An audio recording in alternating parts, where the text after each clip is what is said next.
panaghiusa ko hangtod dili ta kapasaylo sa akong isig katawo. Ako dinhi, ako nagatindog dili karon, dili ko perfect. Siguro na mga panahon nga mag-share ko dire, walain mo sa ko No? May mga panahon nga mag-share ko dire, di ko ganahan sa akong mga istorya. Pero magigson, pasaylo ako ninyo. No? Pasaylo ako ninyo. Kung may mga panahon, dili maayo ang ako ang pagbigkas ako ang mga word or sa akong pag-istorya din sa inyo naman. Pero kabalo ko mga igsoon, na isa ka tao nga nidoon, isa ka tigulang, usa ka pastor nga ginulan ang isa ka senior citizen. Ingnan niya nga sa kadugay na nimo nagsimba sa simbahan. Unsa may mga learnings kung nakatunan sa ako ang mga ginagawa? Sa tuwa dire, siguro, ang atong iwalay dire, mga Domingo, malimtan nato. Diba, malimtan nato, no? Malimot gani mo sa iwalay ni Pastor Amay atong Domingo? Malimot mo? Tawa na nakatingog, pinalimot kita tanan, nagkunahon-ahon sa ganito. No? So, standing as one church, wato ihang iwalay. No? Stand as one church. So, sa lihat, idool niya atong senior citizen, hindi din siya, Pastor, sa ilo, yung Pastor, wala dito yung nahinuman. Ako hula-hula, mga Pastor, kay mura, ano na? No, hindi na ito himuhunis, mga matano, no? May kasi malimtan. Siya, lain na akong huna-huna, Pastor, hindi na ako makatunong pag-huna-huna sa akong mga nakatunan sa unang. Pero, Pastor, nabalaw ka, ang dili na ko malimtan sa imo ang imong ginapakita sa kuha. Ang imong gugma, ang imong pag-care sa kuha, ang imong pagdala sa kanamo, tanan nga maayo ang imong pagdala, mula dili na ko malimtan. Sa patalang panahon, anaa ka. No? So, muna mga igsoon, munang ingon sa tuwa karon is ang atong relasyon matag is usa lamang atubangan sa Ginoo. So dili pwede nga maglaylahit ta. Labi na sa pamilya. No? Malimtan man ato atong mga ginapagtudlo diri, pero ang unity nga naghiusa ang imong panimalay o ang simbahan nga naghiusa, makita na nimo. Makita na nato. So muna sa katapusan, baliw ko sa katapusan sa ato ang conclusion, the church is the body of Christ and every believer is a vital part of it. So importante ta tanan mga igsoon. Inay mo katapad sa sakit, importante ka. No? We belong not only to Christ but also to one another. When we serve in unity and love, the world sees the living body of Jesus at work. Next, let us remember we are many, but we are one body in Christ, and each one belongs to other. So let's work together, love one another, and serve faithfully. Kung saan na yung hanggasan karon, serve faithfully. Because when we do, Christ's body becomes strong, healthy, and alive in this world. Wala mo igsoon, sa katapusan, gusto na ang unity sa ato nasod, magsulod-sulod sa simbahan. And mudagay-day sa sulod sa ato ang panimalay. And mudagay-day na ngadto sa community. Amen?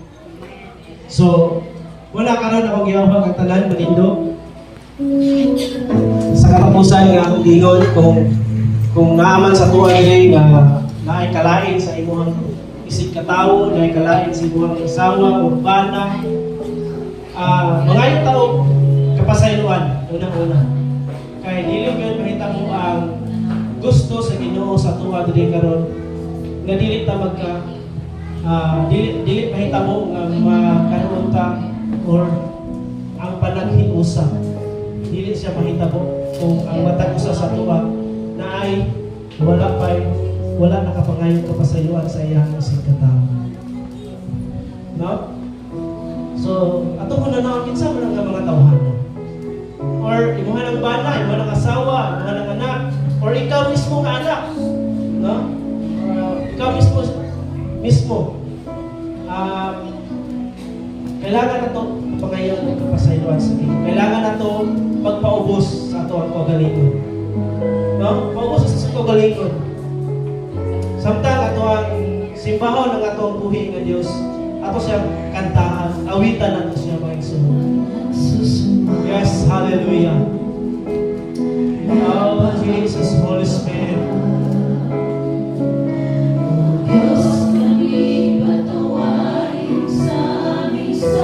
Hallelujah, hallelujah. Sa pagkakabahagi, sa pagkakambing-ambing, sa kawalan ng pag-ibig sa isa't isa. Once again, nagsusumamo. Yes, hallelujah. Yes, Lord. Ako ipabos ang among kagalingon. Diyos, kami patawarin sa aming sala. Sa pagkakabahagi, sa pagkakambing-ambing, sa kawalan ng pag-ibig sa isa't isa. Pag-isahin mo ang laman ng aming puso. Pag-isahin mo ang laman ng aming isipan. Bigkisin ang iyong pag-ibig, bigkisin ang iyong pagmamahal. Jesus, makain ka sa aming buhay. Pag-isahin mo ang laman ng aming puso. Pag-isahin mo ang laman ng aming isipan. Bigkisin ang iyong pag-ibig, bigkisin ang iyong pagmamahal. Jesus, makain ka sa aming buhay. Yes, hallelujah. This time, kung naman din sulod sa simbahan, sa tuwa, pwede niyo mo doolon. No? Pwede niyo mo doolon kung nga ikaw sorry or i-appreciate niyo mo. Tingnan niyo mo, salamat sa imong life. Yung mga ba ng bana, yung mga ba ng asawa, yung mga ba ng anak, i-appreciate. Salamat kayo sa imong gihimo sa akong kinabuhi. Salamat kayo sa pag-aruga sa mga anak, no? Salamatan nato sila. Or mga ito pasayluan na, ma, pa, pasayluan ko. Brad, sis, pasayluan ko. Sige, kung namin, or i-appreciate na lang nimo. Kung wala kay kuha na sa iya, i-appreciate nyo. Dulo nimo, mag-isip isa ka tao. No?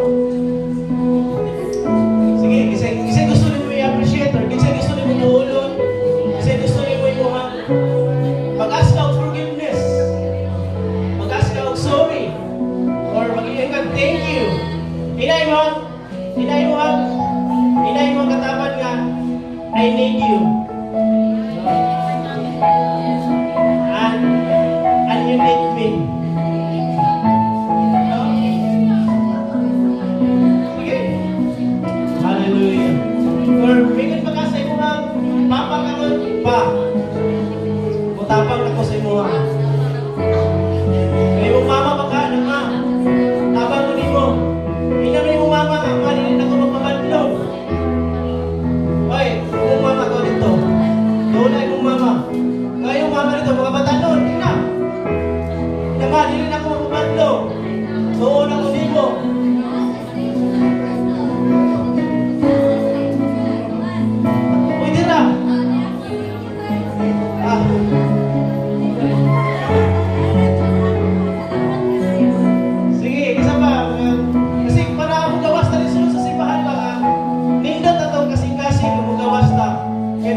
mama ni siya.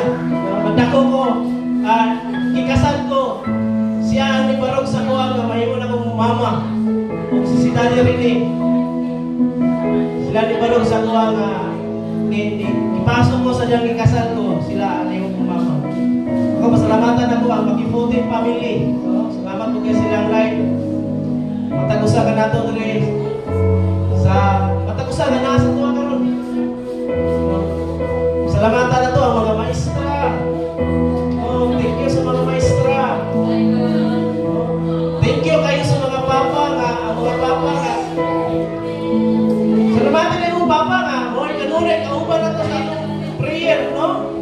Inay mo mga papa na to rin. Mga papa, mga mahal, salamat kayo nga nakahimusa ta kanunay sa mga dampo, matag domingo. Ang mga inahan, no? Mga inahan po. Nakahimusa, salamat at tumulong sa mga ginikanan. Hallelujah. Salamat kayo sa mga mami nga nakaroon din.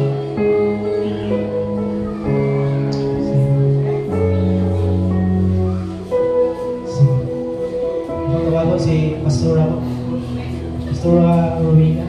So, we praise the Lord and be grateful. So, this is really a month of appreciation, no?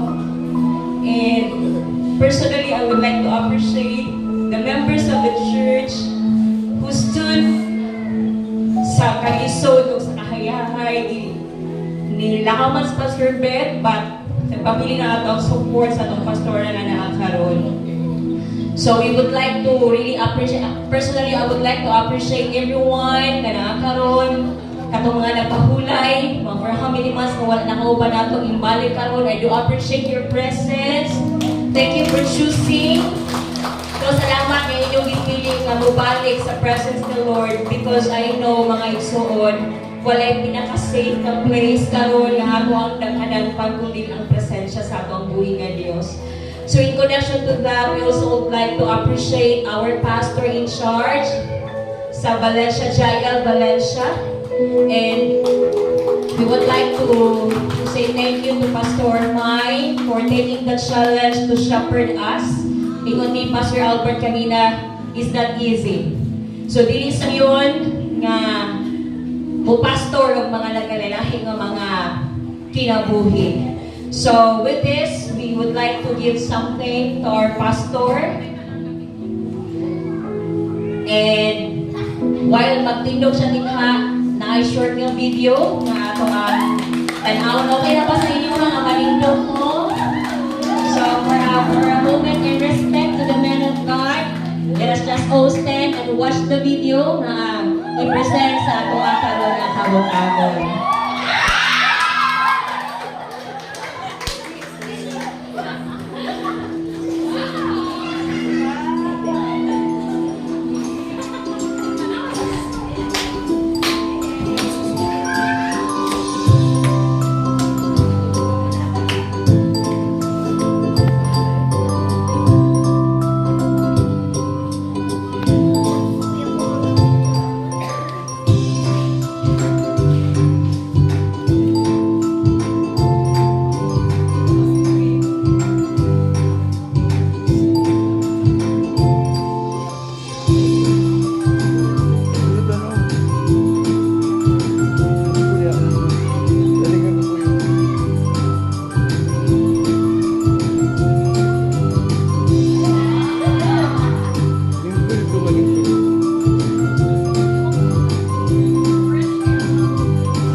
Gamit na nyo diha sa Jael Valencia. O mga sandali akong 4 years old na balik ka diha sa simba sa Jael. Kasi wala ko mo sa Jael ito. So nato ka sa line of church. So salamat nga ang ginuugid ang nagbutang din mo diha. Salamat sa Henry sa Jeremy at ng mga na tabang kung mo mga leaders din sa Jael Church. Thank you. Happy Pastor Appreciation Month. We love you, Ate. See you around. Happy Pastor Appreciation Month! Thank you kay Tita Maymay for being God's hands. And thank you sa tayo namin trabaho sa pamilya namin, mga struggles. And thank you, Pastor. Thank you sa church. I love you. Absolutely.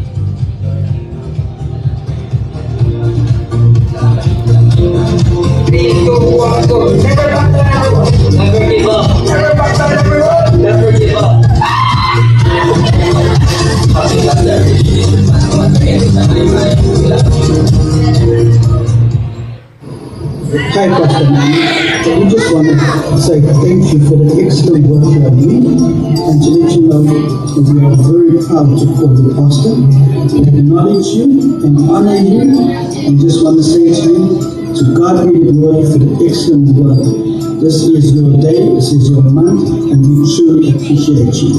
My Pastora Maymay, thank you for all the hardships that you've done in the church. Salamat sa imong life, and we appreciate everything that you do. God bless you more and more power to be a good pastor. Happy Pastor's Day! Praise the Lord. Prayer request Ate Delia for a special prayer para kang Pastor Mai. Ang bigyan siyang request, and everyone of us na nagpindo, we just agree to the declaration.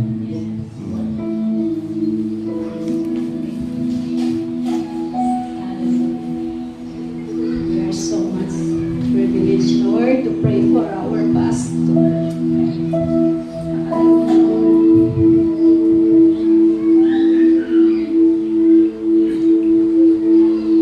Hallelujah. Hallelujah. Shall we stretch forth our hand to our pastor? And let us declare blessing upon her life. Come on, let's declare blessing upon her life. Declare your blessing upon her life. Declare blessing upon her life. Hallelujah, Lord. We declare blessing, Lord. We declare anointing, O God. We declare power, Lord. Wisdom, O God. And knowledge be upon us. Yes, Lord. Hallelujah, hallelujah. Glory to your name, O God. Hallelujah, hallelujah. Father, we lift up to you our pastor, O God. We really appreciate her, O Lord. Thank you for her sacrifices.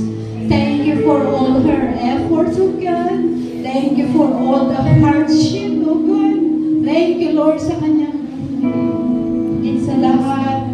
Sumunod siya sa iyo, Panginoon, because she loves you, Lord. Hallelujah, hallelujah. Glory to your name. Hallelujah, Lord. You know our hearts. You know our hearts, Lord.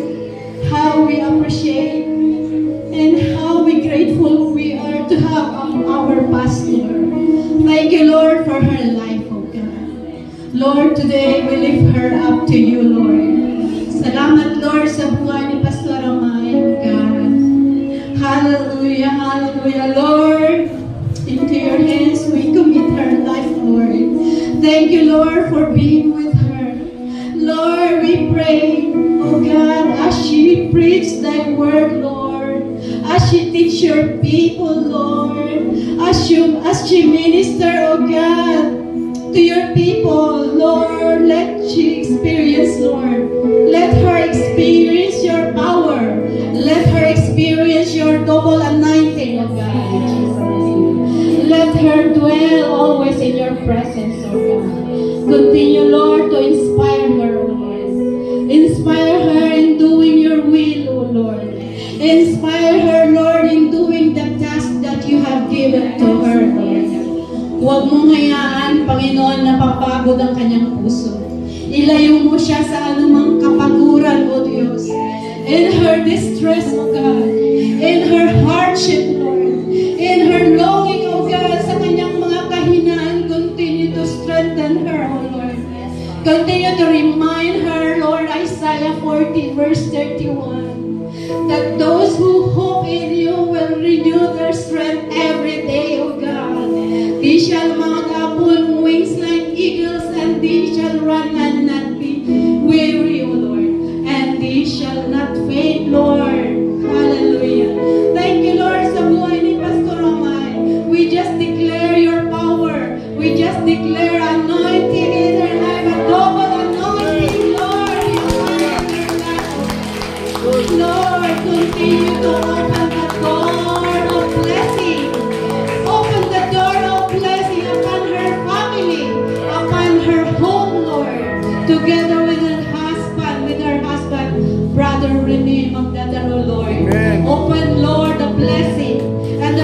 provision, Lord, to her family, even to her home, Lord. Open the spirit of joy and peace and humility and purity in heart, Lord, in her life, oh God. Thank you, Lord.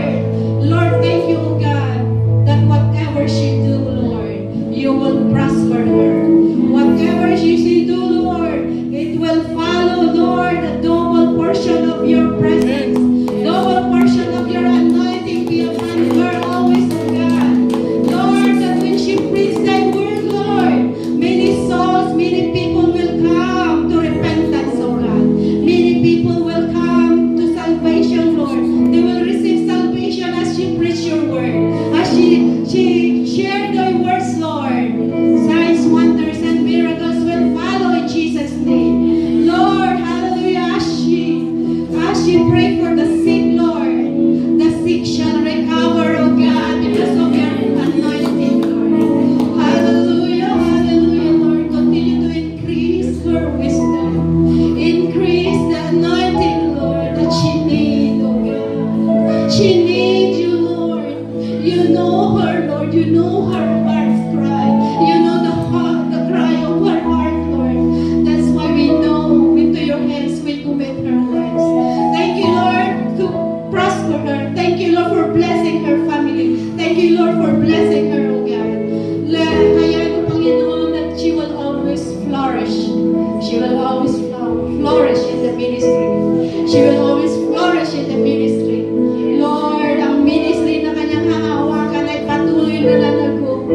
Patuloy na i-inspire mo siya na sa bawat gagawin niya, Panginoon, ay pinagtatagumpay mo, Diyos, sapagkat lagi mo siyang sasamaan.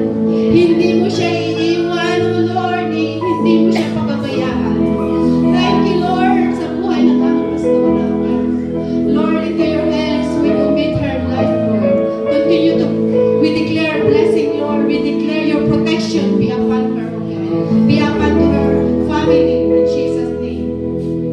Thank you, Lord. Thank you, Lord. Thank you, Lord, for her life, O God. Thank you so much, O God. Lord, ganyan din po, Panginoon, continue to bless your people na nag-agree sa panalangin. Thank you so much for all the blessing that you will always bestow in our lives, O God. Thank you, Lord. And Lord, maingat po namin ibinabalik ang lahat ng pasasalamat. Maingat namin binabalik ang kapurihan at kalwalhatian lamang sa iyo, Diyos.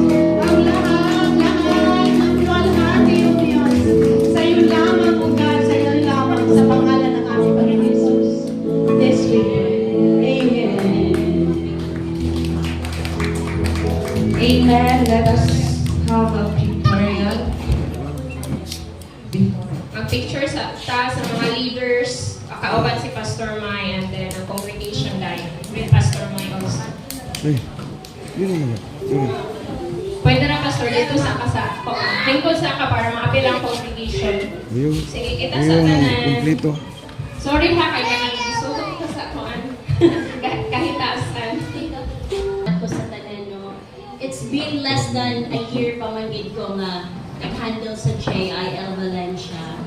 And na ako mga personal struggles na naka-experience sa inyo, but it's not that easy good na mag-handle ng church. But I really praise God that the burden is kanang mas gaan siya because makita na ko ang mga leaders, workers, and all the congregation nga nagtabang sa buluhaton sa Ginoo. After all, this buluhaton is for the glory of God, not for the pastor. No? So akong gipasalamatan ang tanan nga support, no, labi na sa time, effort, finances, tanan-tanan. And by next year, uwian na yun. Kumbaga, uwian na ang dam. Mabuhagay na. This coming last week, moabot na po si Pastor Beth from New Zealand and si Pastor Wayne from on December. So, kay ipang-plaster na niya ang tanan. No, bago sila nga mag-for good sa New Zealand by January. Hawa ng Valencia. So, salamat sa effort, salamat sa time, tanan-tanan. Daghan pa tayo mga pagabuhaton together for the glory of our God.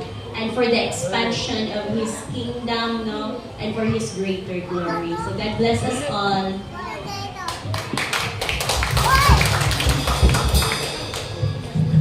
So for our tithes and offering, I request Ma'am Hannah.